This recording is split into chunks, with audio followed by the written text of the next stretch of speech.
Assalamualaikum warahmatullahi wabarakatuh. Apa kabar anak-anak ustazah? Semoga kita semua selalu dalam keadaan sehat dan pastinya selalu dalam lindungan Allah Subhanahu wa taala. Baiklah Ananda, sebelum kita memulai pembelajaran kita hari ini, akan lebih baik jika kita berdoa terlebih dahulu. Berdoa dimulai.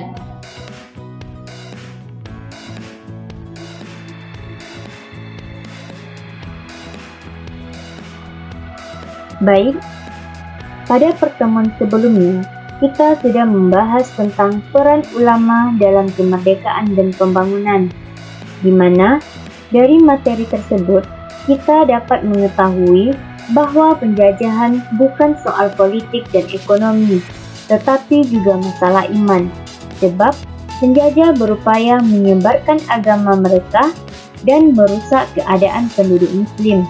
Karena itu, sepanjang sejarah, perjuangan merebut dan mempertahankan kemerdekaan, peranan ulama Islam sangat menonjol. Salah satunya adalah dalam merumuskan konstitusi dan dasar negara atau yang kita kenal dengan Pancasila. Nah, pada pertemuan hari ini, kita akan membahas tentang kasus-kasus pelanggaran hak asasi manusia dalam perspektif Pancasila.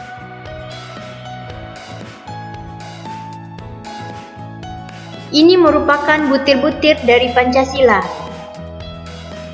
Sila pertama, ketuhanan yang Maha Esa. Sila yang kedua, kemanusiaan yang adil dan beradab. Sila ketiga, persatuan Indonesia. Yang keempat, kerakyatan yang dipimpin oleh hikmat, kebijaksanaan dalam permusyawaratan perwakilan. Yang kelima, keadilan sosial bagi seluruh rakyat Indonesia.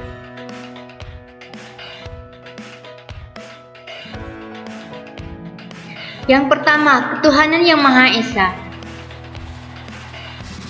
Sila ketuhanan yang Maha Esa ini terdapat dalam Al-Quran Surat Al-Ikhlas ayat 1, yang mana terjemahannya, katakanlah, dialah Allah yang Maha Esa.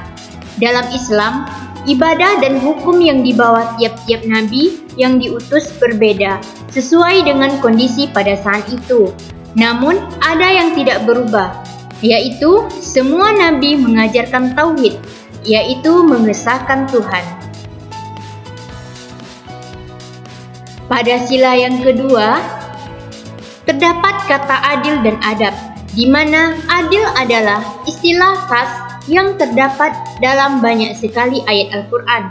Sebagai contoh dalam Al-Quran disebutkan yang artinya, sesungguhnya Allah memerintahkan berlaku adil dan berbuat ihsan dan memberi kepada keluarga yang dekat dan melarang dari yang keji dan yang dibenci dan aniaya. Allah mengingatkan kalian supaya kalian ingat. Sedangkan istilah adab juga merupakan salah satu istilah dasar dalam Islam. Para ulama telah banyak membahas makna adab dalam pandangan Islam.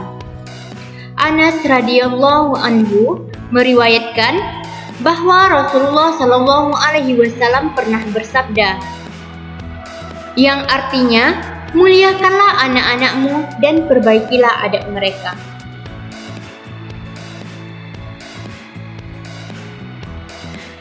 Pada sila ketiga, persatuan Indonesia, terdapat dalam Al-Quran Surat Al-Hujarat ayat 13, yang terjemahannya, hai manusia, sesungguhnya kami menciptakan kamu dari seorang laki-laki dan seorang perempuan, dan menjadikan kamu berbangsa-bangsa dan bersuku-suku, supaya kamu saling kenal mengenal.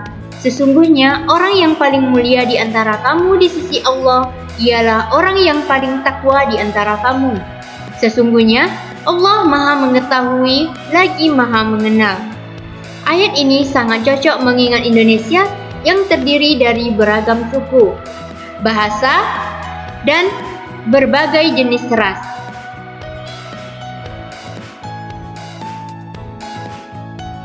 Sila berikutnya, kerakyatan yang dipimpin oleh hikmat, kebijaksanaan dalam permusyawaratan perwakilan. Sila ini terdapat dalam Al-Quran surat Asy-Syura ayat 38 yang terjemahannya, dan bagi orang-orang yang menerima, mematuhi seruan Rabb-nya dan mendirikan sholat, sedang urusan mereka dengan musyawarat antara mereka, dan mereka menafkahkan sebagian dari rezeki yang kami berikan kepada mereka. Keadilan sosial bagi seluruh rakyat Indonesia. Nah, pada sila ini terdapat dalam Al-Quran Surat An-Nahl ayat 90. Terjemahannya, sesungguhnya Allah menyuruh manusia berlaku adil dan berbuat kebaikan, memberi sedekah kepada kaum kerabat, dan Allah melarang dari perbuatan keji, kemungkaran, dan permusuhan. Dia memberi pengajaran kepadamu agar kamu dapat mengambil pelajaran. Selanjutnya, adapun substansi hak asasi manusia dalam Pancasila. Hak asasi manusia merupakan hak dasar, pemberian Tuhan dan dimiliki manusia selama hidup dan sesudahnya, serta tidak dapat dicabut dengan semena-menanya tanpa ketentuan hukum yang ada, jelas, adil, dan benar, sehingga harus dihormati, dijaga, dan dilindungi oleh individu, masyarakat, dan negara. Karena hak asasi manusia merupakan anugerah dari Allah Subhanahu wa Ta'ala. Untuk selanjutnya, silakan antum kerjakan kuis kewarganegaraan, yaitu terkait tentang sikap yang ditunjukkan yang berkaitan dengan penegakan hak asasi manusia, serta bagaimana ayat Al-Quran terkait sikap tersebut.